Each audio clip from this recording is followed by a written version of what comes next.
Hi, I'm David, and today we're going to look at this problem, the definite integral from -1 to 1 of x cubed with respect to x. And we're asked to find this definite integral using the limit definition. Okay, so let's write down what the limit definition is.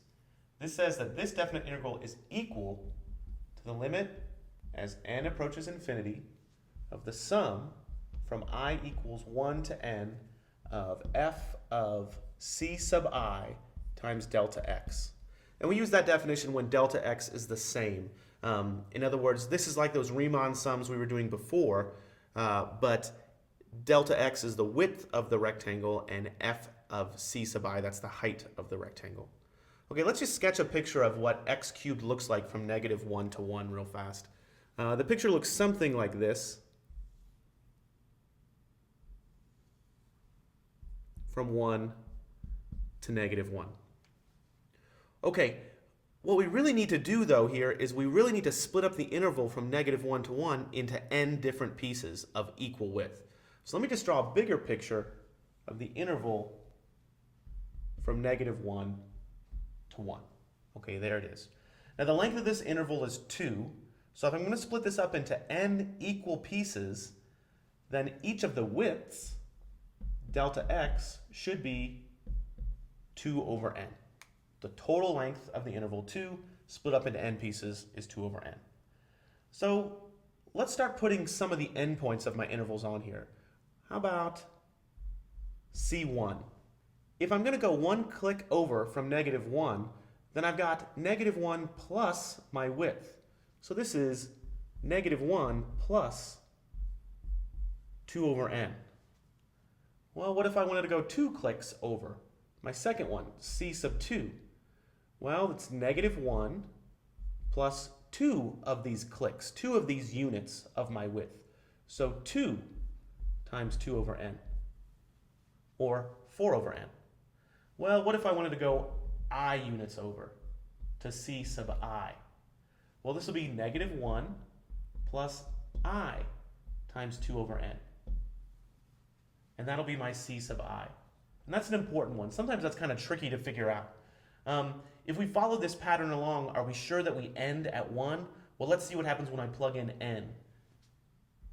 C sub n, that would be -1 plus n times 2 over n. And it's pretty clear to see that, yep, that does equal -1 plus 2, which is 1. Just like I'd expect. Okay, so this is a good partitioning of the interval from -1 to 1 into n equal pieces.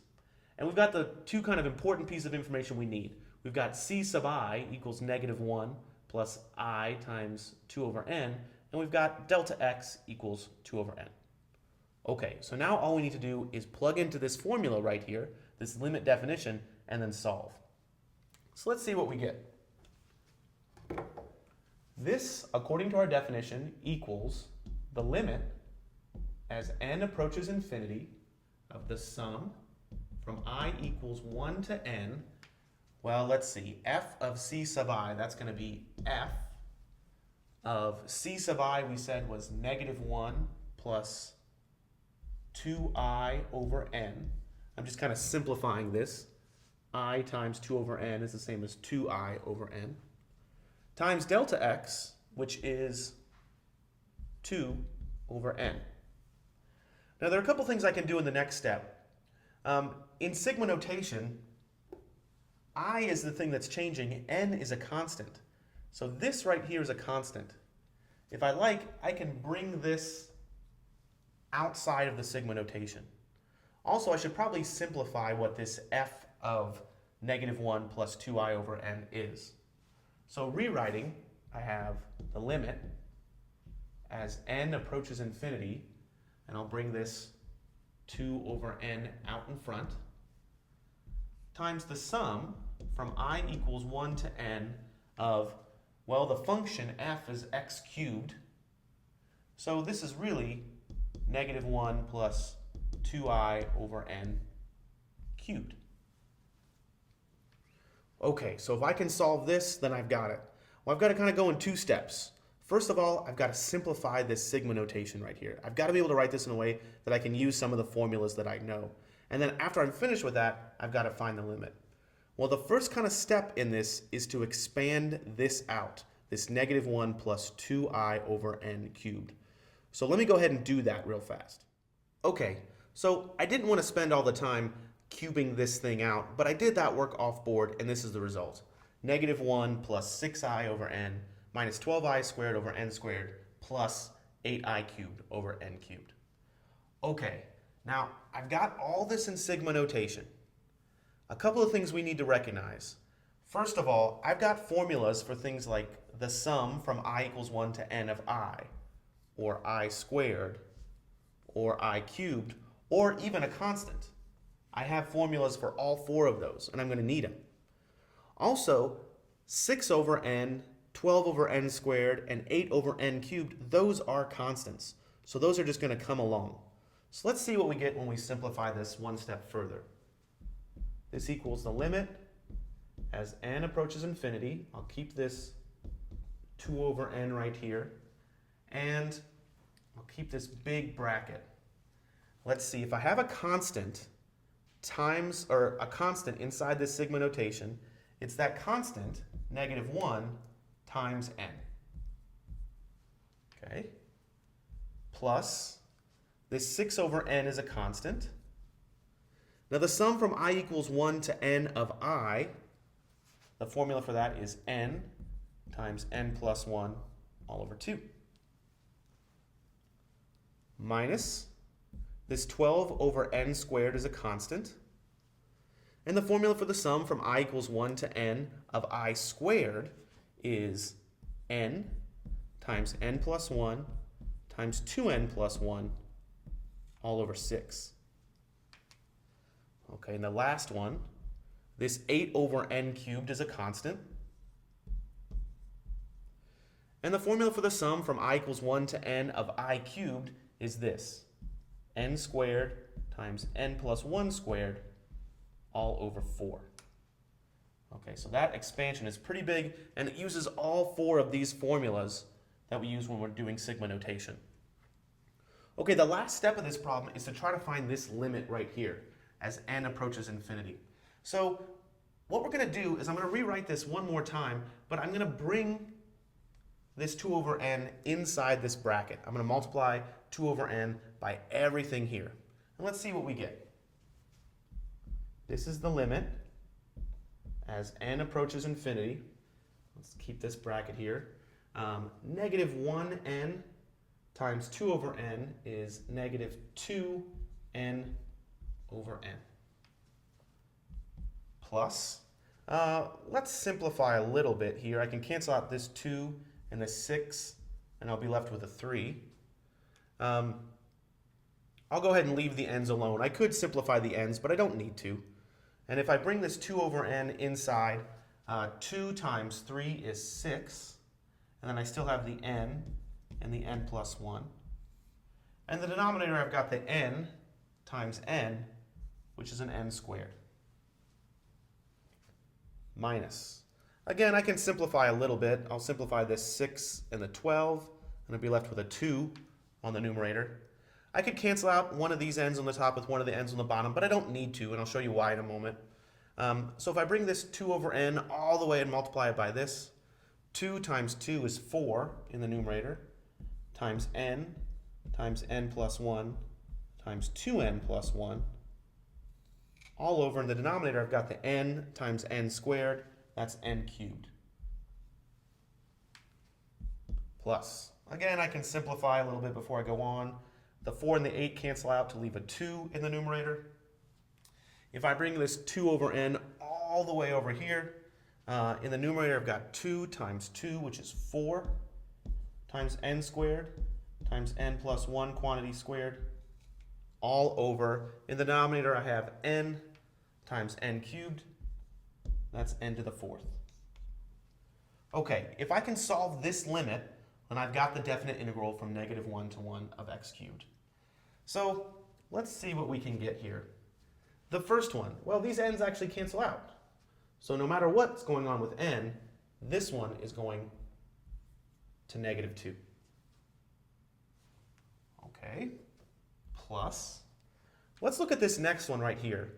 N is approaching infinity. I have a rational expression, a polynomial on the top and the polynomial on the bottom. Well, let's look at the degree. The degree of the top is going to be 2, and the degree of the bottom is going to be 2. So the only thing I really care about is the ratio of the leading coefficients. Well, if I expanded this out, I'd have 6n times n, which is 6n squared, plus 6n times 1, which is 6n. So the leading coefficient would be 6 in front of the 6n squared, and the leading coefficient down here would be 1. So this one is really 6 over 1, or 6. Okay, I'm going to use a similar argument for the next two. Again, n is approaching infinity.